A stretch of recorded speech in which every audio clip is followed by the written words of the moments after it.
Pixtral 12B model is the new best open source image processing multimodal model. Here you can see the graphs. This is performance and this is number of parameters, and it outperforms all of the models with the same number of parameters and a lot of the models that are a few times bigger than it. It's able to look into this image and find the top 5 highest GDP European countries, for example. You see it here. It's able to go through these tables, combine them into one table. It's also able to look into this complex graph chart and then analyze it. So in this video you will understand how all of this works. We're also going to discuss this architecture. So if I show you here, you have image. It transforms image into vectors using Pixtral Vision Transformer. It also embeds all of the texts. It transforms different images differently, so it adapts to the image's resolution and then outputs the output tokens. This model is released with open weights under open source license. This is an instruction-tuned model which is pre-trained on large-scale interleaved images and text documents and hence is capable of multi-turn, multi-image conversation. They use this new Rope 2 implementation for Vision encoder, which allows them to process images based on their resolution. So for low resolution images, they're going to use less compute, and for high resolution images that require more reasoning, thinking compute, they're going to use more compute. And you can just plug in images in their native resolution and aspect ratio. You don't need to change. They don't need to pre-process, change anything. So usually when you have a text-only model of the same size as a model that can process images, text-only model has better reasoning and performance. But this model does not degrade and sacrifice reasoning performance in comparison to the same size model that can only process text. So this model has the same performance even though it can also process images. Here we can see performance of Pixtral 12B in comparison to other models. So performance is on the y-axis, higher is better. And then cost or number of parameters on the x-axis, lower is better. So here we can see that Pixtral 12B performs better than all of the other models of similar size. And it also performs better than some of the much larger models. So here we have Llama 3.290B, and it performs worse than Mixtral, which is a lot smaller. So that's performance on this benchmark, MMMT bench. And then we also have LMC's Chatbot Arena ELO, if you know that website. And this has best performance cost ratio. So people are voting on this one. Now you need to be careful about Chat Arena ELO because sometimes some models are refusing to answer some questions due to their alignment. That's why, for example, the best model currently, Claude 3.5 Sonnet, is not ranked first because it's refusing to answer some questions, and people don't like that, so people vote them down. That's what I wanted to say about Chat Arena, but I think it's pretty safe to assume that this Pixtral 12B performs the best, especially relative to its cost number of parameters. There is this model that gets more ELO, but it's a lot larger. They then mentioned that a lot of these models like Llama 3.5 11B, Gemini 1.5 Flash 8B, and Claude 3 Haiku, smaller models, are outperformed by this Pixtral 12B. They also say that these benchmarks and performance stacks are not so good because some models have some prompts that are underspecified, not well specified, and they dramatically reduce the performance of leading closed source models in comparison to the reported figures of those companies. So the problem here is with the benchmarks.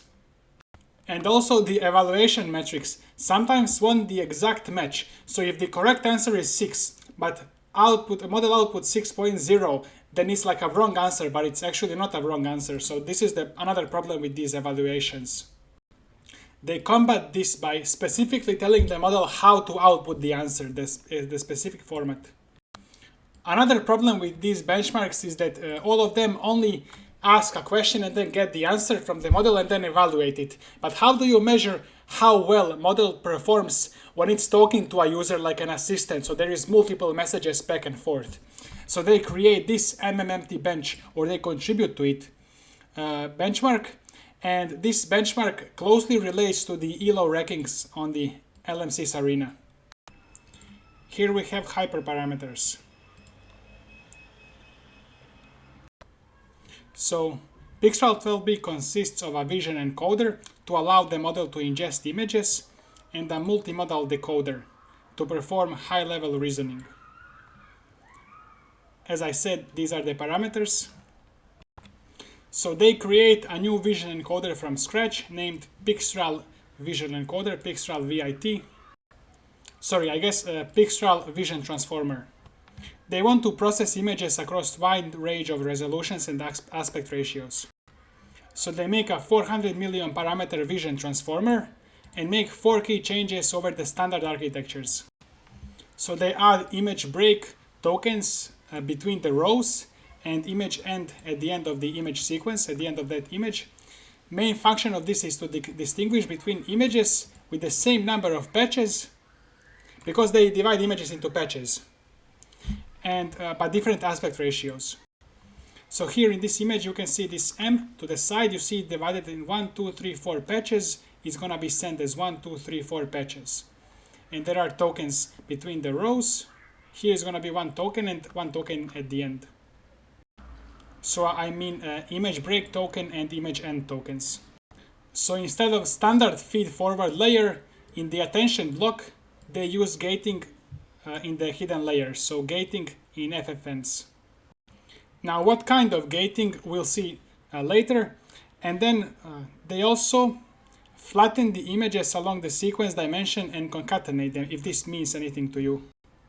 We construct a block diagonal mask to ensure no attention leakage between patches of different images. You can see the mask here in this image. So this first image has this mask, and then the second image has the other mask.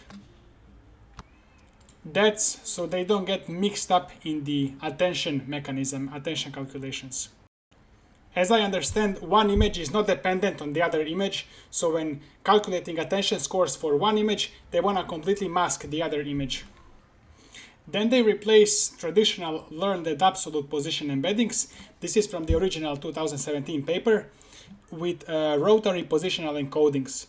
So here, I'm still trying to learn this, but you have like a circle, and then you have for each position in the context window, first token, second token, third token, you have a vector, and for each position you just rotate that vector around the circle. And so if you train the model on, like, let's say 1000 context length, if you want to expand, you can just keep rotating. So, but traditionally, if you train model on 1000 length, you need to have like separate numbers, separate for each of those positions, 1000 positions. But in this rope, you can just keep rotating and add new positions after the 1000. You don't need to like train from scratch. While learned position embeddings must be interpolated to deal with new image sizes, often at the cost of performance, relative position encodings lend themselves naturally to variable image sizes.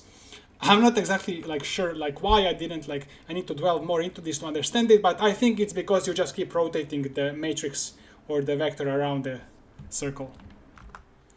I think the main point of rope is in a sequence of tokens, you just need to know a relative position between them. You don't need to have absolute positions for each token. Just if this is a third token, you're calculating attention with the second token, you just need to know that there is like 3 tokens in between or 2 tokens in between.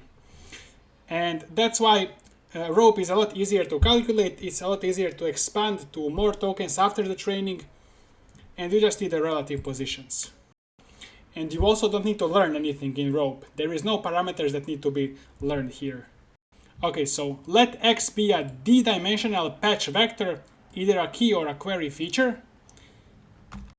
So when this feature appears at ij position, we denote this feature as xij. So ij just shows the position.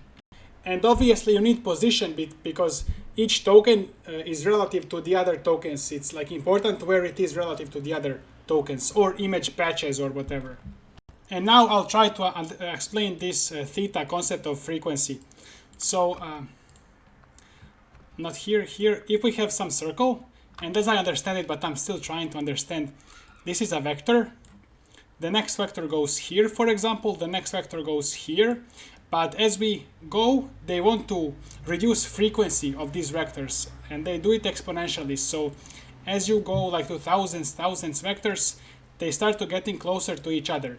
And this allows the model to keep information, for example, from this vector to the distant vector, because if these distant vectors have higher like distance between them, it's easier to keep information. That's how I kind of understand it, but I'm still trying to understand this. So this is rope. Even if we struggle with maths here, the main idea is that inner products between two vectors are dependent only on their relative difference in height and width, position of that vector, so just in their relative difference. So here this I encodes height and J encodes width, so X and Y axis. The other main difference of this vision transformer is that it can adapt to low and high resolution images, unlike the previous works. So if we go back to the architecture, we see that first images get patched, then there is a rope to positional encodings for each patch, and then we have these masks to separate images, so when we calculate one, the other one is not dependent on the other unrelated image. Then we have this vision transformer, and after it transforms the image with the attention scores and stuff, then we will need to convert an output of the vision transformer into input for the text processor, for the decoder, I should say. And so this is where it does it, output embeddings. It adds here the add the image breakpoints. This MLP they call vision language projector. It, as I said, projects outputs of the vision encoder into inputs for the decoder for language processing. We have even better image here. So let's say we have this image of a cat, and then it says this is a cat, and then passes in image of a dog. So what is the next continuation? It should say, and this is a dog. So how do we get to this point, and this is a dog? So how do we get from this input to this is a dog? So first, it's gonna separate this image of a cat into patches. It's gonna separate it adaptively. So you see there are 4 patches here, and there is a lot more patches here because it's a bigger image. Then pass this through this Pixtral vision transformer, project it onto language decoder, and then it's gonna add these end of row, end of image tokens, and then it's gonna tokenize this text through text tokenizer, and it's gonna do the same with this dog image, but there are more patches because it's a bigger image. And then multimodal transformer decoder will just process everything and output, and this is a dog text. If you wanna read this text below, you can. I'm gonna move my camera. Now let's talk about benchmarks. They release a benchmark, a better benchmark for multimodal instruction following. So first they say that a lot of these benchmarks just ask a question and give it image, and then have A, B, C, D possible answers, and then ask the model to select A, B, C, D, the correct answer.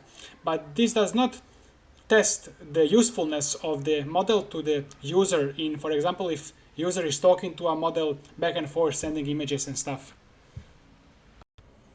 So just like in empty bench, where there is a judge model that judges responses of the output, and this is actually a lot better for testing, they also construct multimodal empty bench that works in the same way.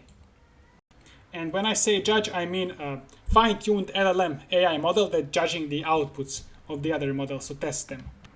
Empty bench, their new benchmark, contains 92 conversations in total. It covers a breadth of practical use cases covering 5 categories of images: charts, tables, PDF pages, diagrams, and miscellaneous.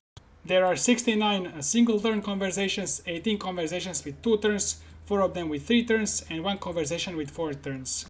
So for each of those conversations, they take, for example, if you have 3 turns, they, for example, just provide 2 turns, and then ask the model to provide the 3rd turn to generate. And then they use judge model to compare the actual 3rd turn to score this generated third turn of the conversation.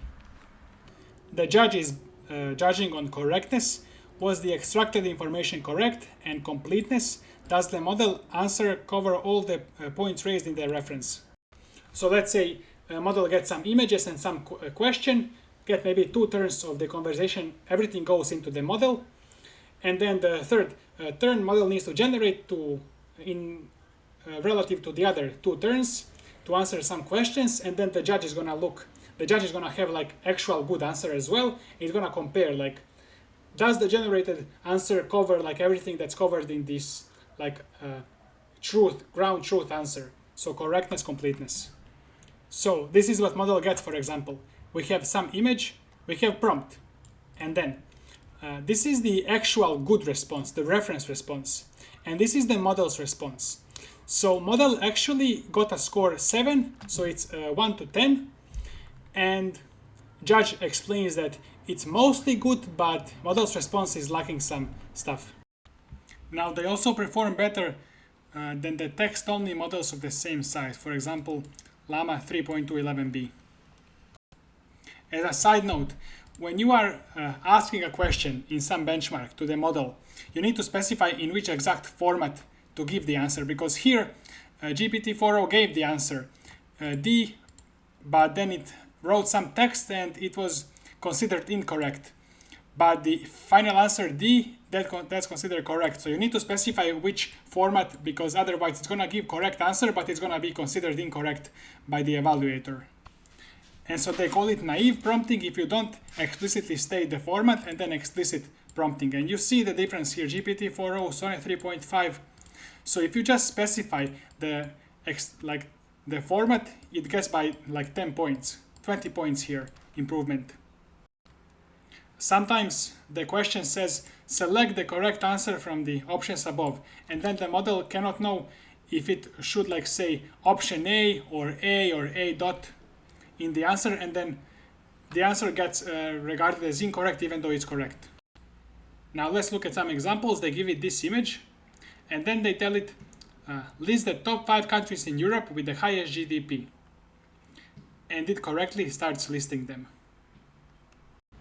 It shows strong reasoning over complex figures.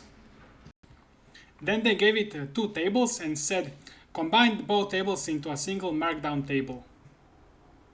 And so it did. It's good at multi-image instruction following. It can process arbitrary number of images as long as they fit in the context window. Then they gave it this chart of a training loss, and it explained it very well. They also draw a HTML page on a paper and then told it to recreate it in code, and it did. Here is the code that it wrote, so they just cut this, but this is what it looks like. Now these are examples from their benchmark that they released. These are example images, and so this is from MMMT bench that I was describing earlier. Thank you for watching. Check out my channel if you want to learn more about AI research and where I review more papers, especially this one where Meta AI tries to recreate OpenAI O1. They try to recreate the thinking process that OpenAI used in training and on inference. See you in the next video.